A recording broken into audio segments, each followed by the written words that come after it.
Rádio Rio de Janeiro passa a apresentar o programa Estudo das Obras de André Luiz. Vamos refletir sobre o livro Os Mensageiros. Produção e apresentação, Marco Antônio e Tereza Cristina.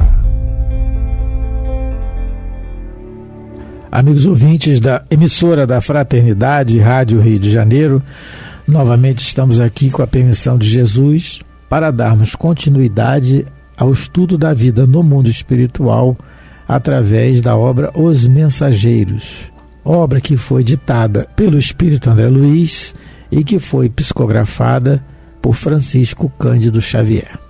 Olá, caros ouvintes, vamos começar o nosso estudo de hoje. Estamos no capítulo 1, Renovação. No último programa, nós conversávamos sobre os relatos de André Luiz, sobre o esforço que ele teve que fazer para destruir dentro dele o monstro do ciúme, porque ele tinha um amor com características de posse, muito mais do que de afeto propriamente dito. Então, ele disse que, apesar de tudo, ele sentiu a presença dos bons espíritos, não é? Dos amigos espirituais que o haviam auxiliado. E nós comentamos que esse auxílio do mundo espiritual sempre vem para fazer o bem ou para fazer o mal. E que nem os superiores, nem os inferiores mexem no nosso livre-arbítrio, na nossa decisão final. Que a gente, então, procure observar, não é, o que pensamos, qual é a nossa ideia, não é, que os espíritos chamam de monoideia, aquela ideia que fica o tempo todo chegando à nossa mente, porque a partir desse pensamento, desse sentimento, nessa ideia, a gente atrai espíritos que vão nos ajudar a colocar em ação a nossa vontade, a nossa ideia, o nosso pensamento. Então ele tinha a certeza que ele teve ajuda. E aí ele percebeu que aquele sentimento que ele nutria pela família era um sentimento equivocado. E ele precisava agora buscar outros interesses, porque ele já estava conscientizado de que a família que ele teve na encarnação foi um empréstimo que Deus lhe deu para as tarefas que ele precisava fazer enquanto ser humano que era. Então esse pensamento deve nos ajudar também a nós, para que a gente parta daqui já com esse conceito bem alicerçado na nossa mente.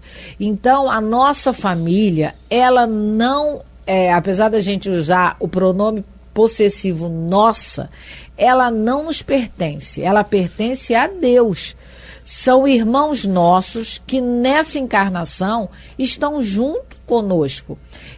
Nós tivemos uma participação, né, um recado de uma amiga ouvinte chamada, até o nome dela é Aimee Cataj.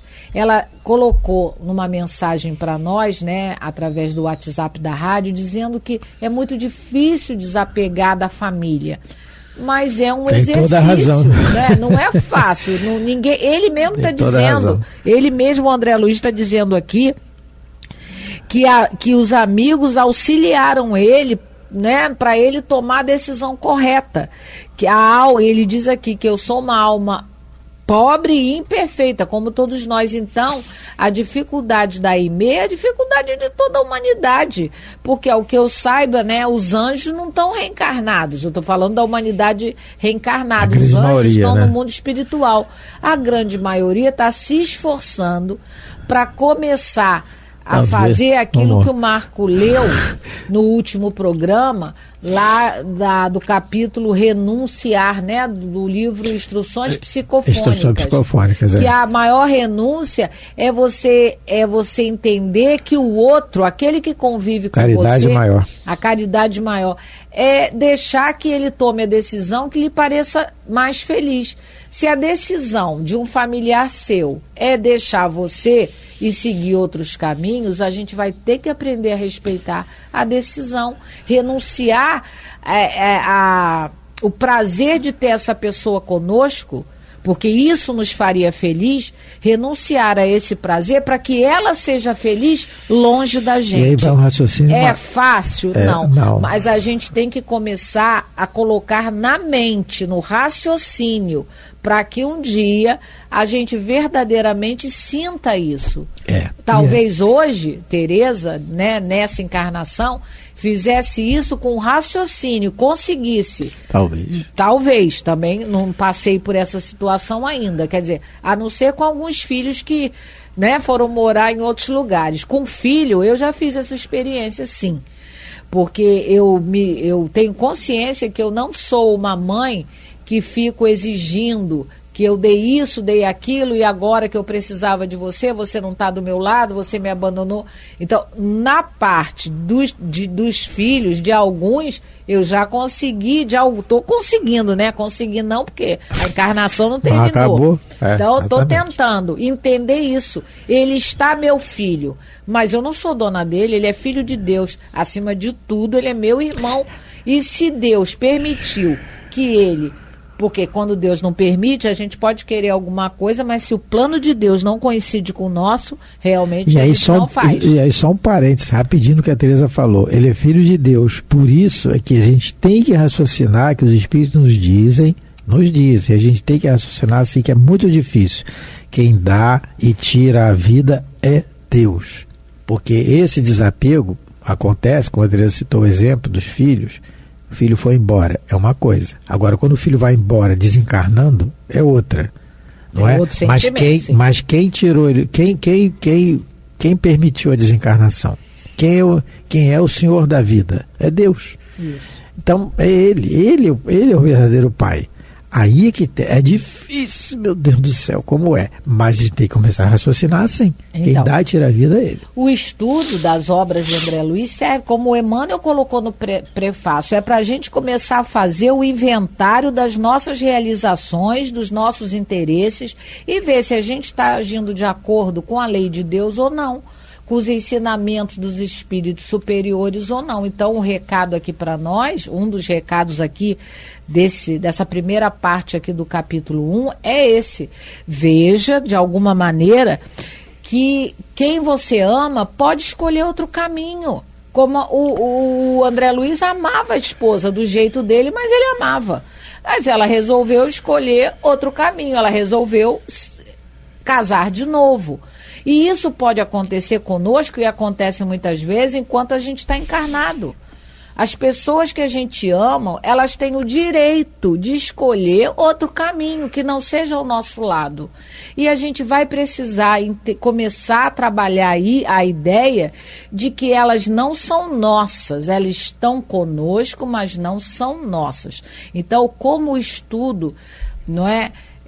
Do espiritismo, da doutrina espírita, através das obras básicas, das obras de Chico Xavier, nos ajudam a viver melhor.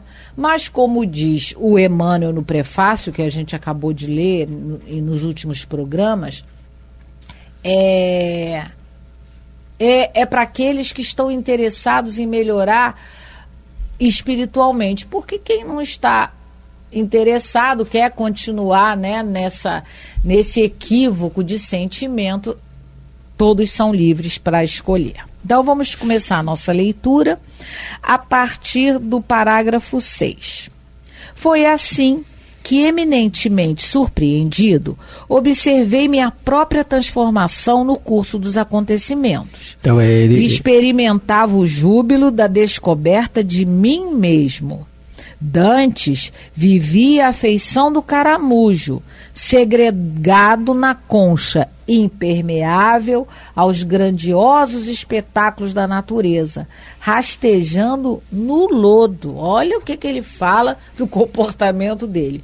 Ele era aquele que, antes dessa tomada de decisão nova, ele era aquele que parecia um caramujo, só olha para dentro, só para si mesmo, Porque o caramujo, né, vive trancadinho lá dentro da sua casinha, do seu mundinho, e como ele coloca aqui uma imagem que não observa a beleza da natureza, porque está sempre muito fechadinho.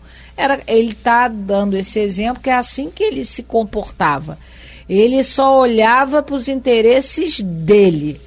Ele não pensava nos interesses da esposa, dos filhos. Ele fazia o que era melhor para ele. É a definição que o Emmanuel dá do egoísmo. Que o egoísmo é o bem, né? É o apego da alma ao bem para si mesma só. Não interessa se o outro está feliz, se o outro quer mudar de posição na relação, não interessa. Tem que ser o que eu quero, tem que ser aquilo que me satisfaz. Então ele está dizendo que, graças a Deus, ele agora estava feliz, né? Estava experimentando o júbilo de ver o mundo com outros olhos. E ele fala eminentemente surpreendido. Então, o surpreender é uma surpresa, uma coisa que você achava que não ia acontecer ou desconhecia, e surpresa aconteceu. Ele observou a própria transformação, ele ficou surpreso com a transformação dele. Isso nos vai de encontro à pergunta 919 do Livro dos Espíritos, que é o conhecimento de si mesmo. Quando Allan Kardec pergunta aos espíritos: qual o meio prático mais eficaz que tem o homem de se melhorar nesta vida e de resistir à atração do mal? Um sábio, resposta dos espíritos, um sábio da antiguidade vô-lo disse: conhece a ti mesmo. Então o autoconhecimento é fundamental. O que é o autoconhecimento? É eu falar para mim mesmo o quanto eu estou ainda egoísta, porque todos nós o somos, o quanto meu orgulho ainda domina em mim, o quanto meu interesse pessoal prevalece em cima do interesse do próximo. É esse autoconhecimento. Na medida que nós encarnamos para evoluir, como os espíritos disseram e respondem e nos dizem, responderam a Allan Kardec e nos dizem repetidamente em várias obras, na medida que nós encarnamos com essa finalidade, o que nos atrapalha a ter essa melhora íntima é que nós temos que reconhecer em nós, e é o que surpreendeu André Luiz. Então o autoconhecimento é isso. E logo após, Allan Kardec ele continua a pergunta na letra A, perguntando aos espíritos qual o meio de conseguir isso. E a resposta vem de Santo Agostinho. É um trecho muito, muito bonito, a resposta é grande, eu só vou ler um trechinho dela, que ele diz assim: o conhecimento de si mesmo é a chave fundamental do progresso individual. Dirigi, pois, a vós mesmos perguntas, interrogai-vos sobre o que tendes feito e com que objetivo procedestes em tal ou qual circunstância. Então, é nos interrogar nos feitos do dia a dia, sem mistério nenhum. Por isso que é perguntar a mim mesmo, né? É uma música até do Gilberto Gil, que a gente fala: se eu quiser falar com Deus, que ficar a sós. Né? O ficar a sós não necessariamente é ficar isolado dentro de casa. Quebrar os nós. É muito bonito o trecho dessa música dele. Eu não vou cantar aqui por caridade, né? Mas tudo bem. Então é esse autoconhecimento que a gente tem que fazer, todos nós. Isso é necessário para nós. O que eu estou fazendo da minha vida? Qual o meu comportamento? Quem é cristão, quem acredita nas palavras de Jesus, faz aquela pergunta que eu não gosto muito de fazer às vezes, não. O que Jesus faria no meu lugar? Né? E aí a gente vai ter a resposta. Porque as leis de Deus estão na nossa consciência. Pergunta 621 do Livro dos Espíritos. Só que cada um tem um conhecimento maior do que o outro. Na cabeça do Chico tem muito mais lei de Deus do que da nossa, né? É um exemplo. Então, de acordo com o nosso já aprimoramento no conhecimento, a gente vai ter a resposta mais nítida, mais clara. Então, é o autoconhecimento. É isso que ele ficou surpreendido com a transformação dele. Eu não sabia que eu podia me transformar assim, meu Deus. Mas lembrando que ele está desencarnado, que vai ter que encarnar. Continuando. Agora, entretanto, convencia-me de que a dor agir em minha construção mental a maneira do alvião pesado. O alvião é um tipo de picareta. Isso. Cujos golpes eu não entendera de pronto. O alvião, que é a dor, né? Quebrar a concha de antigas viciações do sentimento. Libertara-me.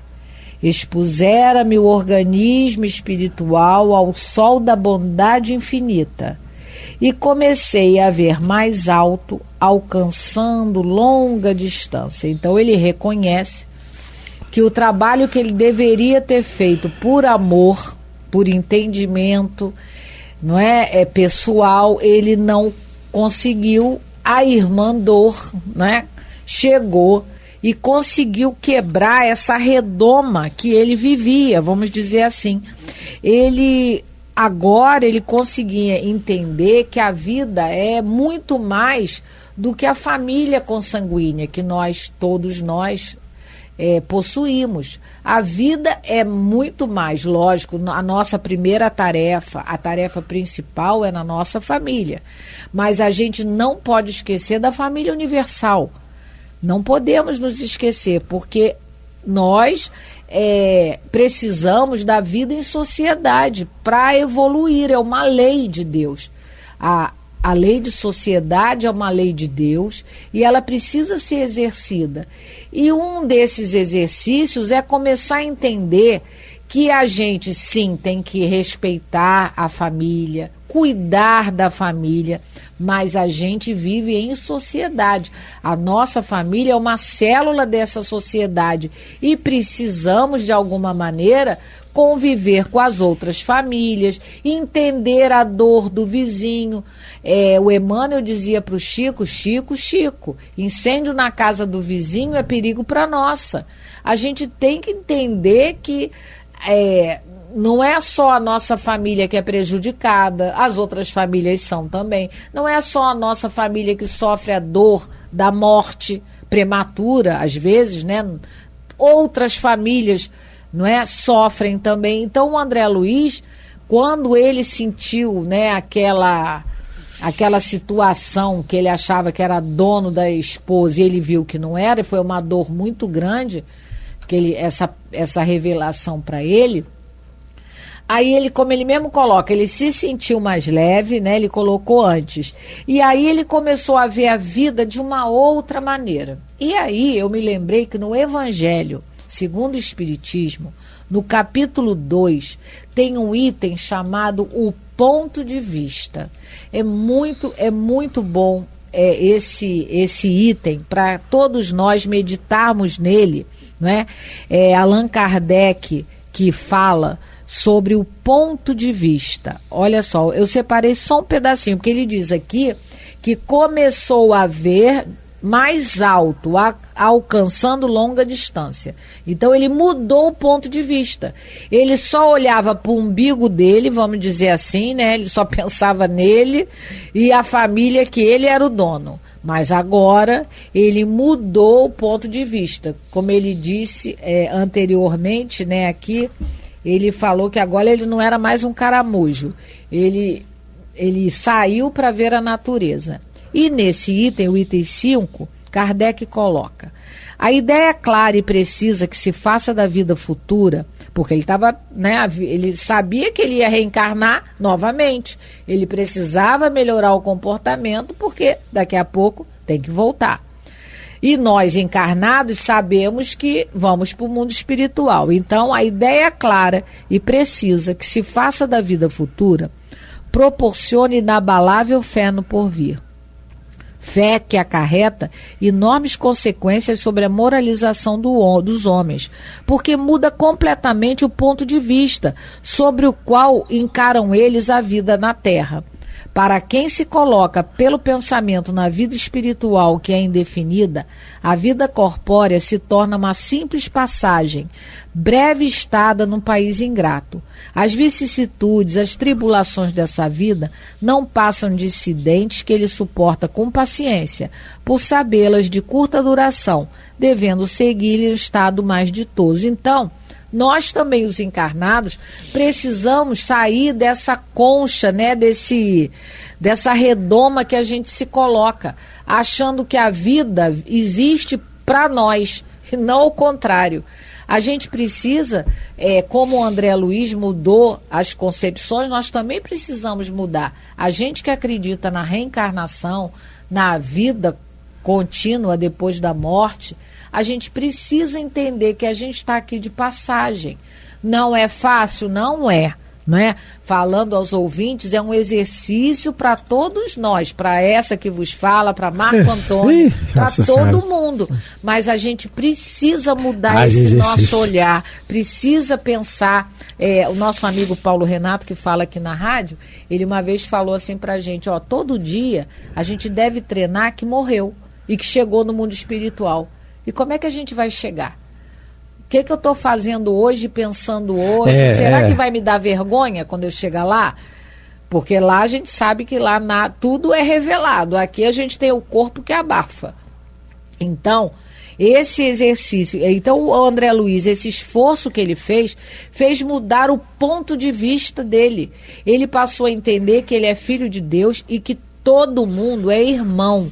A gente vai precisar aprender a amar todo mundo como irmão. Não como posse nossa, não é? Falando um pouquinho, está quase chegando ao fim, sim. Mas falando um pouquinho do que ele disse aqui, libertara-me, expusera-me o organismo ao sol da bondade infinita e comecei a ver mais alto. Então, o Emmanuel tem uma página do livro Ceifa de Luz, capítulo 16, assunto de liberdade, em que ele faz o comentário de um trecho da carta de Paulo aos Gálatas, capítulo 5, em que Paulo diz assim: para a liberdade foi que Cristo nos libertou. Permanecei, pois, firmes e não vos submetais de novo a jugo de servidão. Então Paulo já está dizendo aqui que a verdadeira liberdade é aquela que a gente fica livre do egoísmo e do orgulho, do jugo da servidão. Essa liberdade Paulo conquistou, mas duras penas. A gente só lê a obra Paulo Estevão, aliás, necessário a leitura para todos nós, viu? Aquela obra é magnífica. Então é o verdadeiro ensinamento para nós como ele conseguiu, a duras penas realmente. E aí o Emmanuel comenta, só um trecho, está faltando pouco, ele diz assim: importante pensar como terá Jesus promovido a nossa libertação. Aí ele diz que foi através do exemplo, né? Claro, Jesus exemplificou, por isso que ele é o modelo e guia. Através do exemplo do abandono que ele sofreu, dos sofrimentos todos e tal, da incompreensão, e ele passou por tudo isso. E aí ele pede para a gente fazer, o Emmanuel continua assim, finalizando. Não existe liberdade e respeito sem obrigação e desempenho. Meditemos na lição de Jesus para não cairmos de novo sob o antigo e pesado jugo das nossas próprias paixões. Então, quando ele fala em liberdade, não é de fazer o que quer, é de fazer o que se quer fazer em consonância com o que Deus quer. Isso é a liberdade real. Por isso que os Espíritos nos dizem que só seremos livres realmente quando obedecermos a Deus. Parece parece um antagonismo de ideias, mas não é não. Casa a ideia direitinho. A hora que a gente obedecer a Deus, a gente vai ser livre dos vícios, dos jugos dos vícios, como diz Paulo aqui na carta aos Gálatas. Esse esforço que o André Luiz fez, muita gente às vezes não consegue fazer, muitos de nós às vezes não conseguimos fazer, e aí a gente se estaciona na dor, porque a dor que ele sentiu poderia ter paralisado ele. É a hora que a gente se vitimiza, é a hora que a gente se sente abandonado por Deus, pelos amigos espirituais. Então ele realmente tem o mérito de ter feito o esforço e não ter paralisado na dor, porque realmente se a gente não tem na nossa mente as instruções dos bons espíritos, a mensagem de Jesus, do Evangelho, a dor pode nos paralisar. Então, que no momento, né, das nossas provas, dos nossos testemunhos, das nossas expiações, que a gente possa se lembrar dos nossos estudos, não é? Do Evangelho, o estudo aqui da rádio, do Centro Espírita, o estudo que a gente faz em casa mesmo, que a gente possa se lembrar deles e tentar, né, num esforço assim hercúleo de colocar em prática e não desistir da vida. Então, agradecendo a todos pelo carinho, Gostaríamos de mandar um abraço para Célia Regina de Tapira, para Vanessa do Catete, para Solange Luciana de São Paulo e para Neive e o João de Niterói e para todos os ouvintes que nós não conhecemos, mas que sabemos que tem muita paciência conosco. Muita paz, Deus os abençoe. Muito obrigado a todos, fiquem com Deus. Você ouviu pela Rádio Rio de Janeiro o programa Estudo das Obras de André Luiz, com o livro Os Mensageiros. Produção e apresentação Marco Antônio e Tereza Cristina.